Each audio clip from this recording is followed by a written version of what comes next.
Fashionable तनु की सहेलियों के कारनामे। अगले कई दिन मैं मन ही मन काफी हैरान रही। एक तरफ बेटे की अस्वस्थता, बहू की परेशानी और दूसरी तरफ इन फैशनेबल तनु की सहेलियों का रात दिन। इस परेशानी में इतना सहारा। मैंने अपने गुस्से पर नियंत्रण रखते हुए धीरे से कमरे का दरवाजा बंद कर लिया। शाश्वत सो रहा था। बाहर से आती हुई आवाज़ों से चिढ़ते हुए मैं आराम करने के लिए शाश्वत के बगल में लेट तो गई, पर गुस्से में मुझे नींद न कभी आई थी न आ जाने वाली थी। इतने में तनु अंदर आई और आकर मेरे कान में धीरे से फुसफुसाई, माँ बाहर आइए न, सब आपको बुला रही हैं, आओ न माँ। कहते हुए तनु ने जब मेरा हाथ पकड़ ही लिया तो मैं कहाँ मना कर सकती थी। लाडली बहू जो है मेरी, बहू कहाँ है, बेटी ही तो समझते हैं सब उसे। मेरी है ही इतनी प्यारी बेटी, जिस दिन घर में आई है, घर आंगन खिला उठा है। बेटी न होने का मेरा सारा मलाल खत्म हो जाता है। जब वो मुझे माँ कहती है, मेरा सारा गुस्सा खत्म हो गया था। मैंने कहा अच्छा तुम जाओ, 10 मिनट थोड़ा लेट कर आ रही हूँ। तनु अच्छा माँ कहते हुए चली गई। 10 मिनट तो चाहिए थे न मुझे अपने मन को पूरी तरह से शांत करने के लिए। बाहर से फिर आवाज़ें आने लगी, पर अब मुझे उतना गुस्सा नहीं आ रहा था, क्योंकि तनु ने मुझे बाहर आने के लिए कहा है, तो अब मुझे जाना ही है, उन सब से मिलना ही है।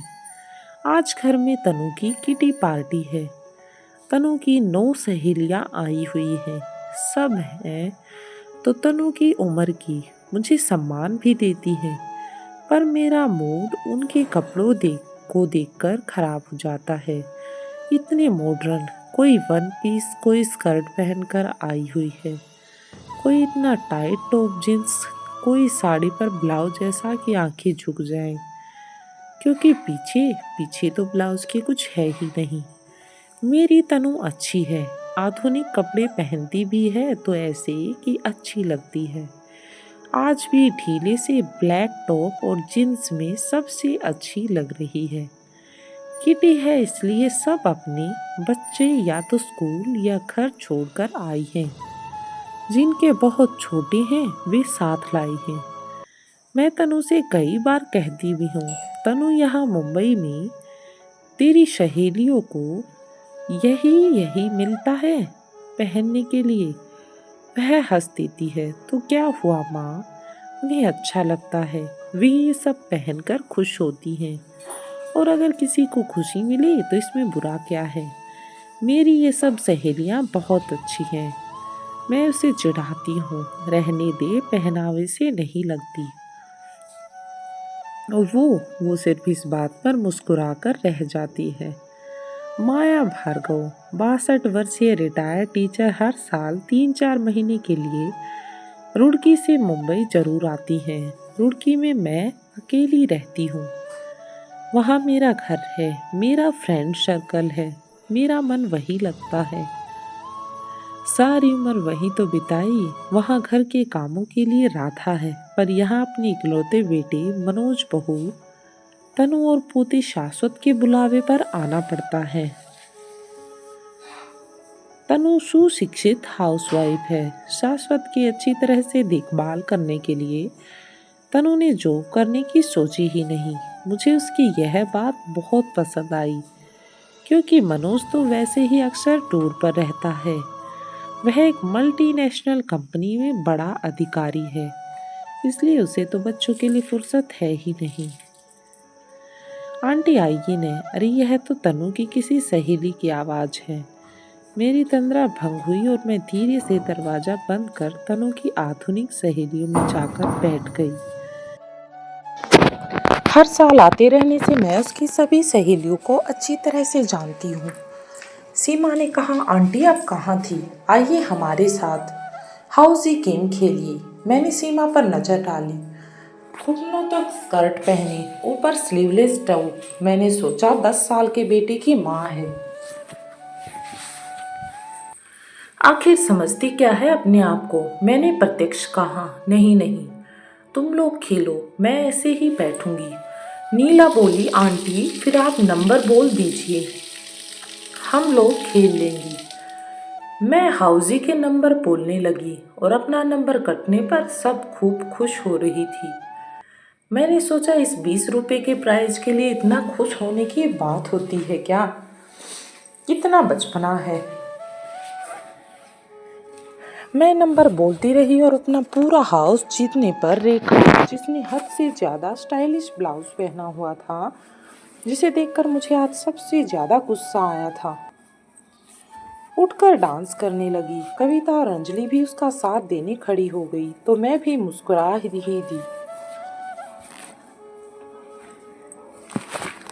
क्योंकि इसके बाद तनु मुझे ही देख रही थी और स्नैक्स का दौर चल पड़ा। तनु की फरमाइश पर मैंने दही बड़े बनाए, जिन्हें उनकी सहेलियों ने बहुत शौक से खाया।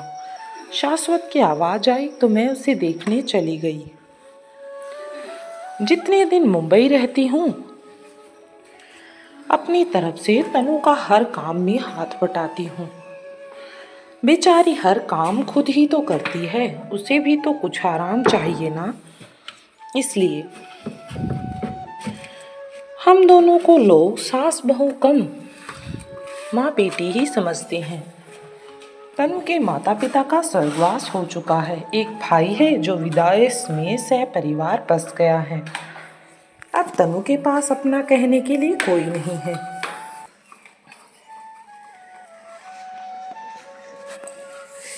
तनु की सब सहेलियां चली गई तो हम दोनों ने मिलकर सारा सामान समेटा। मनोज तो टूर पर गया हुआ था।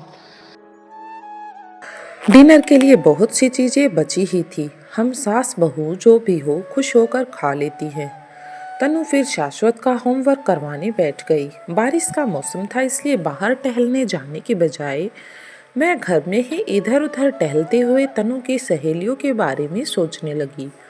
अच्छा हुआ तनु सबसे अलग है, सिंपल सी।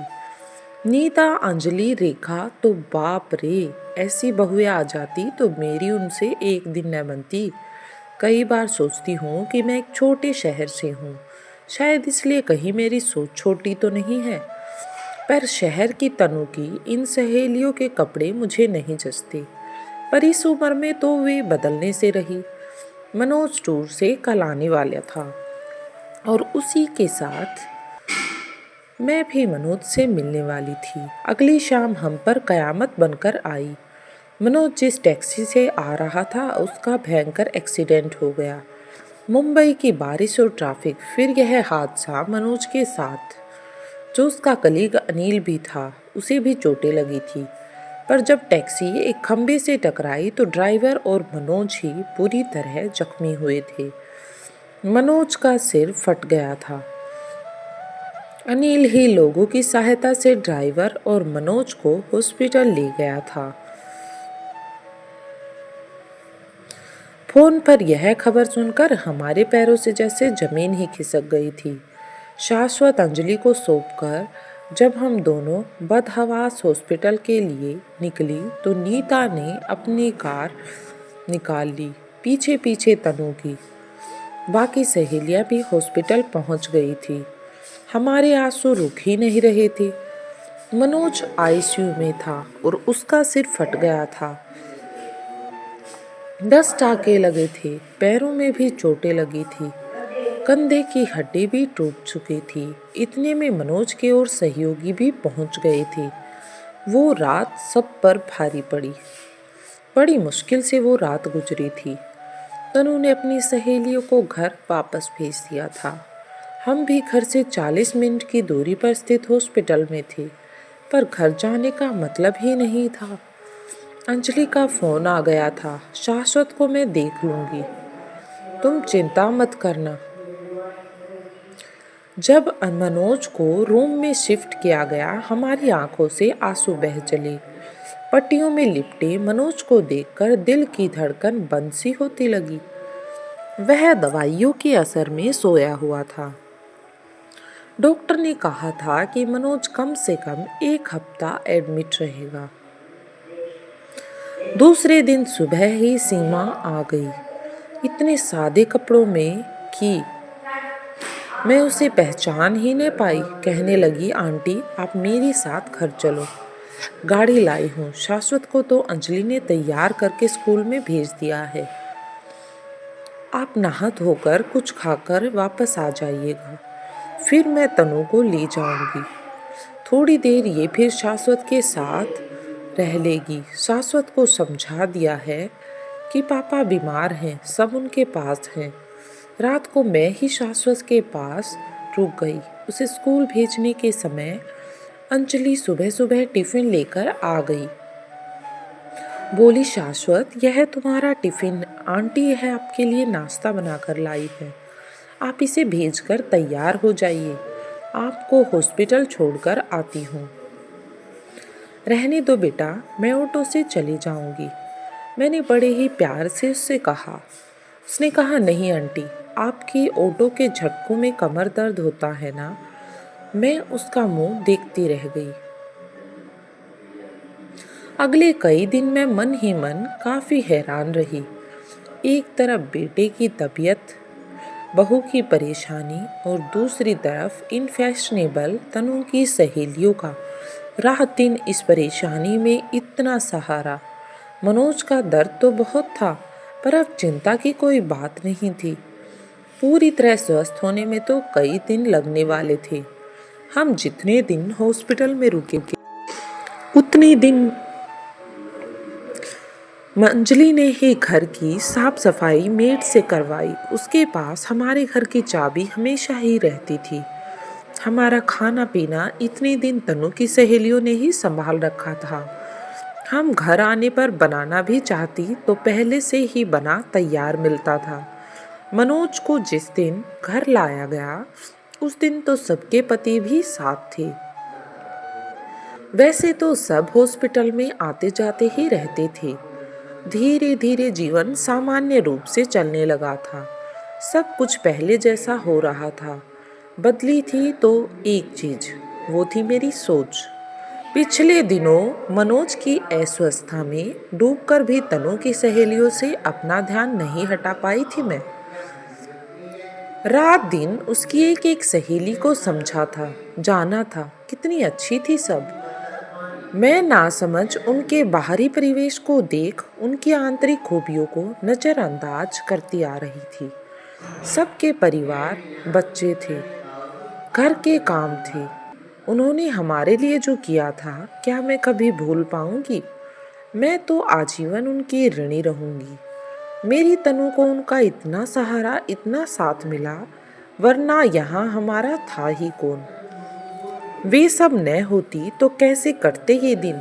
हम अकेली सास बहू क्या क्या कर लेती। और सबसे बड़ी बात जिस पर मैं हैरान थी और अब मुस्कुरा भी रही थी, वह यह है कि अब मेरा ध्यान इन सब के कपड़ों पर जाता ही नहीं था। मुझे तो उनके चेहरे पर छाया प्यार और सहयोग ही दिखाई देता था, जो कि सबसे अच्छी चीज़ थी। इसमें क्या बुरा हो गया अगर कुछ देर के लिए घर के हजारों काम भूलकर सब अपनी मर्जी से थोड़ी सज संवर कर खुश हो लेती हैं। उनके आधुनिक पहनावे से उनके आंतरिक गुण तो खत्म नहीं हो जाते ने। उनका प्यार, उनका कोमल स्वभाव, रात दिन का सहयोग, ये गुण तो उनके आधुनिक पहनावे पर हावी ही रहेंगे ना। और याद आया उस दिन जो 10-20 रुपए की हाउजी जीतने पर खुश हो रही थी। वह बात तो यह सिद्ध करती है कि उनके अंदर एक बच्ची सा उत्साह है। खेल कोई भी हो, जीतने का मजा हर उम्र में आता है। मुझे उन सब पर प्यार आ रहा था। मुझे मुस्कुराते देख तनु ने पूछ ही लिया, माँ क्या सोचकर मुस्कुरा रही हैं आप? मनोज ठीक हो जाएं तो अपनी इन सब सहेलियों को बुलाकर एक पार्टी दे देना। मैं उनकी पसंद की सब चीज़ें बना दूंगी, हमेशा की तरह। मेरे मन की बात समझकर हमारी प्यारी माँ कहते हुए तनु मेरे गले लग गई और खुशी खुशी अपना प्यार जताने लगी। ये थी आज की एक छोटी सी फैशनेबल स्टोरी अच्छी लगी हो तो वीडियो को कर दें लाइक और चैनल को सब्सक्राइब जरूर करें ताकि आने वाली मज़ेदार वीडियो का नोटिफिकेशन भी आपको मिलता रहे और आप भी नई नई कहानियों से अपडेट होते रहें। और हाँ, कमेंट बॉक्स में जय श्री राधे या जय श्री कृष्ण वासुदेवाय नमः जरूर लिखें। धन्यवाद।